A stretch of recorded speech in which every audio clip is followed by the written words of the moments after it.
Hi hello మామ, నేను మీ శ్రీనివాస్ మాట్లాడుతున్నాను. మీకు ఒక అద్భుతమైన సొరంగం చూపిస్తానండి. దాదాపు నేను 10 సంవత్సరాల నుంచి సొరంగంలోకి వెళ్ళాలనుకున్నాను, కానీ వెళ్ళకపోతున్నాను. ఇక్కడ ఒక అద్భుతం ఏంటంటే చూడండి, ఎంత చీకటిగా ఉందో. చాలా చాలా చీకటిగా ఉంటుంది లోపల అయితేని. ఒక మినిమం కిలోమీటర్ అంత దూరం వెళ్ళినట్టు ఉంటుంది.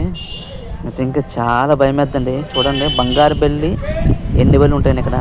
అవి అంటుకుంటే మంచి జరుగుతుంటారు. మన మీద ఏ బెల్లి పడినా కూడా ఎటువంటి దోషాలు ఉండవని ఇక్కడికి వచ్చి అంటుకుంటారు అన్నమాట. బంగారం బెల్లి, ఎండు బెల్లిని చూడండి, మీకు చూపిస్తాను. చీకటి అండి, అసలు ఏమీ కనిపించలేదు. చాలా చాలా చీకటిగా ఉంది. ఇంకా నేనైతే చాలా చాలా భయపడ్డాను. లాస్ట్కి వచ్చింది శివుడండి. శివుడు అయితే ఉంటాడండి లోపల. అమ్మో, లింగాలతోని చాలా చాలా బాగుంటారు, కానీ చాలా భయం వేస్తుందండి లోపల.